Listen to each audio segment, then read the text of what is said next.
Football, much like pizza, even when it's bad, it's good. This was good and good. Sally's, Modern, Bar, Frank Pepe. That's what this was. Last bite was even good on that rep.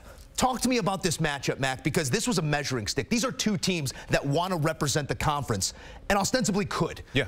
I mean, really good football on both sides. The Cowboys outgain the Eagles in this one, 406 to 292, and still can't get over that hump right now. What's the difference? The difference in today's matchup was the efficiency for the Eagles in the red zone. That was the big difference for me. When you watch the Philadelphia Eagles in the red zone, they were 3 for 3. Every time they got into the red zone, they took advantage of the opportunity, and that led to a huge win for them when you talk about the miscues for the Cowboys, especially in the red zone as well. As Joe mentioned, the Cowboys outgained the Philadelphia Eagles. Dak Prescott outplayed Jalen Hurts. But just the woes in the red zone, when you saw the Eagles defense, they played stout football in the red zone. We saw some issues from the Cowboys that led to touchdown opportunities for Jalen Hurts and his offense. This was an entertaining ball game, evenly matched. When you look at the numbers, both teams had the same amount of penalties when you talk about miscues from that end, but it just was the red zone efficiency. And right here, this was a great opportunity as I talk about some of the red zone woes. This was 4th down, a game of inches. We hear that time and time again, but that's the case. That was an inch away from being a touchdown. If they scored that touchdown, who knows how the rest of the game would have played out. But for the Eagles fighting for every blade of grass led to that opportunity. When you talk about not capitalizing for the Cowboys, it was a huge win for the Eagles. And as we witness now, 5-point win for the Philadelphia Eagles against a division foe. As you mentioned, this was a huge game for both sides. The Eagles came out on top. 4 fourth-quarter drives for the Cowboys all came to an end inside the 30. 1 touchdown and 3 come up empty. To your point, that is the difference in this ball game and the difference between these two teams right now. Further on that, Nick Sirianni has put together a team and coached a team to be best in these moments. Game on the line, 10 ticks remaining, need a stop, keep them in front of you.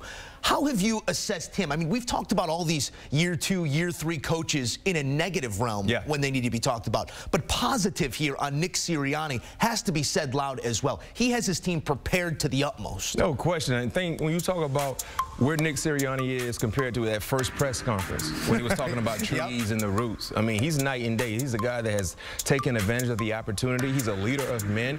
The guys listen to what he is saying, him and his staff, and they go out and execute. And the unique thing that we're seeing with the Eagles compared to the Eagles a year ago, they're finding so many different ways to win ball games. Offensively, it wasn't Jalen's best effort. He was dealing with a knee ailment, got banged up a little bit, but yet and still, they're still finding ways to score points, to score more than the opposition. And that's a huge plus because when you talk about having championship aspirations, every game is not, it won't be a pretty game. You got to win in an ugly fashion. And they're doing so. But I'll say this, though, Joe, one concern that I have for the second straight week in a row, we're seeing quarterbacks take advantage of their secondary. When you talk about dealing with injuries in the back end, you got Kevin Byard, who they just acquired from the Tennessee Titans. They got to find a way to get things together and solidify their coverage in the back end because we saw Sam Howell last week had an outstanding game against the Eagles. And once again, Dak Prescott put forth an outstanding effort as well. Both came in losses, but as you get closer to playoff time, especially playing in the playoffs when you're seeing good on good, you got to make sure the miscues that we're seeing in the regular season don't surface in the postseason. 17-23, 207 and 2 touchdowns for Jalen Hurts in this game. You talk about them winning different ways. That's all well and good, but you can also read between the lines on that and say, we still haven't gotten the full complement. Good game here. Great game is what we're looking for if we're talking about an Eagles team that wants to do what they could not do a year ago. Where are the coaching points? Where do they need to clean things up if they want to be, right now, record-wise, the best team in the NFL? No questions about it. But if they want to be that full complement, where do they need to clean it up? Defensively, secondary play. Number one, you got to get healthy. That's the most important thing. Get healthy.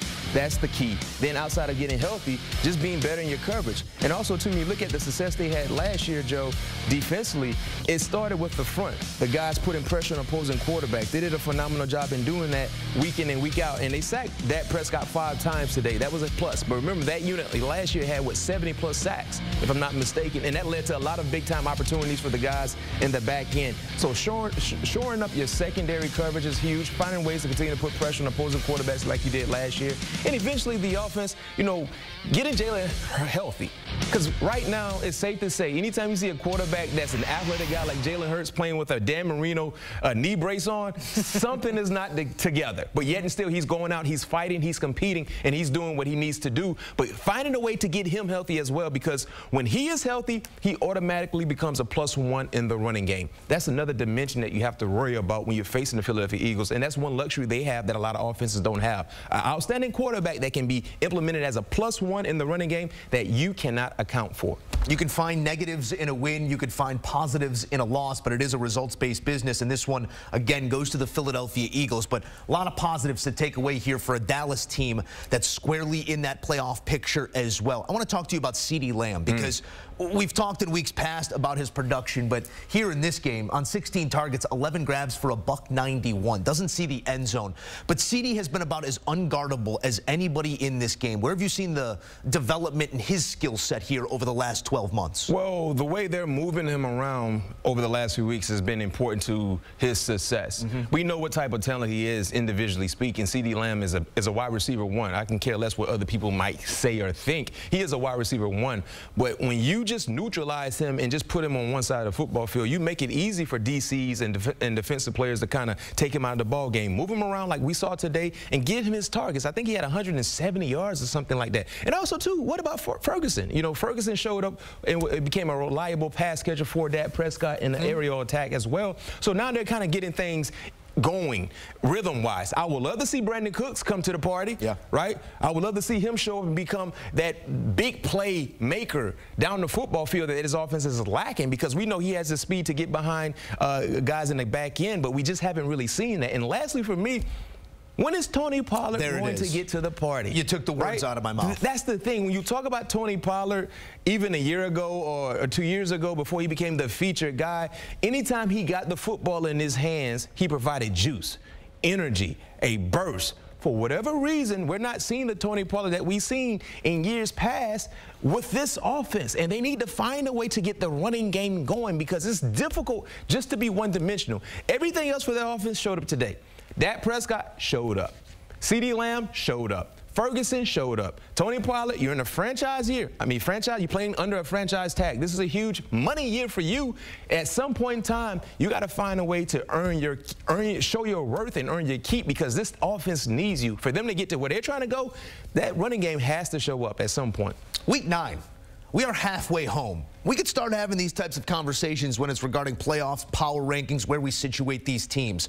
Did we just watch the 2 best teams of the NFC in your eyes? I know San Francisco's going to have something to say, but they're down right now on the bye week. Is this 1 and 2? No, I don't think so. I think 1 and 2 would be Philly and the Lions. Okay. I think when the Lions are healthy, when they have their running backs in the fold, and looking at Jahmyr Gibbs take advantage of the opportunities because David Montgomery is not there. What happens when David Montgomery come back? And now you got Jahmyr Gibbs as well. And, oh, by the way Jared Goff is playing football. I love the balance. That's something that we don't really see with Dallas. That's a concern for me. So when you talk about the top 2 teams in the NFC, I'm not kicking dirt on the San Francisco 49ers, because I do believe when they get healthy, they will have something to say. But in regards to how we see it right now, I would have Detroit #2, followed by the San Francisco 49ers, and I would have the 4th being the Dallas Cowboys. I do believe the 49ers will be there when it's all said and done. I think Brock Purdy will get back to being the Brock Purdy that we saw throughout his professional career, the very, very small sample size. So they just got to get healthy. When they get healthy, the play calling, the running the football, the dynamic performances on the defensive side is going to show up. To your point, Detroit, they have been a wagon. They've answered just about every question they have been asked, including that Week 1 win Thursday night in front of the whole country over the Kansas City Chiefs, step by step. They've climbed that ladder up to #2 in BMAC's eyes. Mac, thank you. All right, here's a look at those 4th quarter drives for the Cowboys. The man said it.